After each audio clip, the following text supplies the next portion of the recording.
ಇಂದು ರಾಯಚೂರು ನಗರದ marble stylish ವಲಯದ ಹಮಾಲಿ ಕಾರ್ಮಿಕರು ತಮಗೆ ಕಾರ್ಮಿಕ ಇಲಾಖೆಯಿಂದ ಬರುವ ಸವಲತ್ತುಗಳ ಬಗ್ಗೆ ಜಿಲ್ಲಾ ಕಾಂಗ್ರೆಸ್ ಕಾರ್ಮಿಕ ವಿಭಾಗದ ಅಧ್ಯಕ್ಷರಾದ ಉರ್ಕುಂದಪ್ಪ ಅವರ ಜೊತೆ ಚರ್ಚೆ ನಡೆಸಿದರು.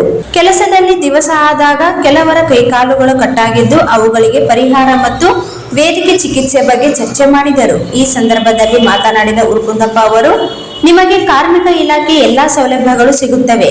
ನೀವು ಅಸಂಘಟಿತ ಕಾರ್ಮಿಕ ವಲಯದಲ್ಲಿ ಬರುತ್ತೀರಿ. ನಿಮಗೆಲ್ಲ ಸವಲತ್ತುಗಳು ಕೊಡಿಸುವುದಾಗಿ ಭರವಸೆ ನೀಡಿದರು.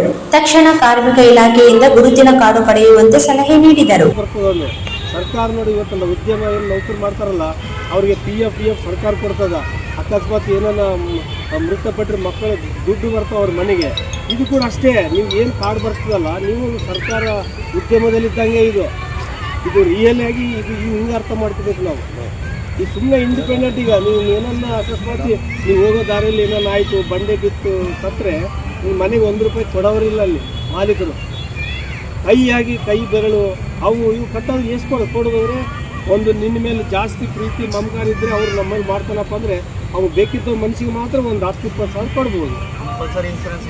ಇಷ್ಟು ಇದು ಪ್ರತಿಯೊಂದು ನಮ್ಮ ಕಡೆ ಯೂನಿಟಿ ಒಂದು ಮಾಡ್ಕೊಂಡ್ರೆ ಅವ್ರು ಕಂಪಲ್ಸರಿ ಓನರು ನಮ್ಮನ್ನು ಗಟ್ಟಿಯಾಗಿ ಒಂದು ನಮ್ಮ ಮನೆ ಮಗನಾಗಿ ಕೆಲಸ ಮಾಡಬೇಕು ಅಂದರೆ ನಮ್ಮ ಮೇಲೆ ಕಾರ್ಮಿಕ ಕಾಡಬೇಕು. ಒಂದು ಯೂನಿಟಿ ಮಾಡ್ಕೊಂಡ್ರೆ ಸರ್ಕಾರದಿಂದ ನೋಂದಣಿ ಮಾಡ್ಕೊಂಡ್ರೆ ನಿಮ್ಮನ್ನು ಗುರುತಿಸ್ತಾರ, ನಿಮಗೆ ಗೌರವ ಕೊಡ್ತಾರ. ಅಲ್ಲಿ ಬಂದಪ್ಪ ಪಾಂಡವ ಅನ್ಬೋದು, ರಾಜುಬ ಅಂತ ಹೇಳಿದ್ರು ಎಲ್ಲರೂ ಕೂಡ ಅವರುಗಳ ಕುಂದುಕೊರತೆಗಳ ಬಗ್ಗೆ ಚರ್ಚಿಸಿ ಪರಿಹಾರದ ಮಾರ್ಗ ತಿಳಿಸಿದರು. ಈ ಸಂದರ್ಭದಲ್ಲಿ ಸಂಘಟನೆಯ ಜಿಲ್ಲಾ ಸಹ ಕಾರ್ಯದರ್ಶಿ ತಿಮ್ಮಪ್ಪ, ನಗರ ಬ್ಲಾಕ್ ಉಪಾಧ್ಯಕ್ಷ ರಾಜು ರಾಂಪುರ್, ನಗರ ಕಾಂಗ್ರೆಸ್ ಕಾರ್ಮಿಕ ವಿಭಾಗ ಮಾರ್ಬಲ್ ಗ್ರಾಂಡೆಡ್ ಅಧ್ಯಕ್ಷರಾದ ಪಾಂಡವ್ ಮತ್ತು ಕಾರ್ಮಿಕ ಘಟಕದ ಕಿರಿಯ ಪದಾಧಿಕಾರಿಗಳು, ಕಾರ್ಮಿಕ ಮುಖಂಡರು ಇದ್ದರು.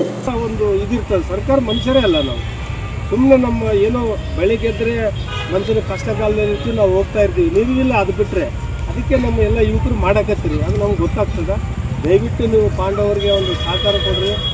ಅವ್ರಿಗೇನು ಅಧ್ಯಕ್ಷರಂತ ಹೆಸರೇ ಇನ್ನು ನಿಮ್ಮಲ್ಲಿ ಇನ್ನೂ ಜಾಸ್ತಿ ಯಾರನ್ನ ಬದಲಾವಣೆ ಕೂಡ ಹಾಕ್ಬಿಟ್ಟು ನೀವು ಯಾರು ಸರ್ವಿಸ್ ಒಳ್ಳೆ ಮಾಡ್ತೀರಿ, ಅಧ್ಯಕ್ಷರು ಕೂಡ ನಾವು ಚೇಂಜ್ ಮಾಡ್ಬೋದು ಕೆಲವು ವರ್ಷಗಳಿಂದ. ನಿಮ್ಗೆ ಯಾರಿಗೆ ಆಸಕ್ತಿ ಇದ್ದದ ಪಾಂಡು ಒಬ್ಬನೇ ಮಾಡಬೇಕಂತಲ್ಲ, ಪಾಂಡು ಅಧ್ಯಕ್ಷ ಆದರೂ ಕೂಡ ನೀವೆಲ್ಲರೂ ಅಧ್ಯಕ್ಷರಾದಂಗೆ.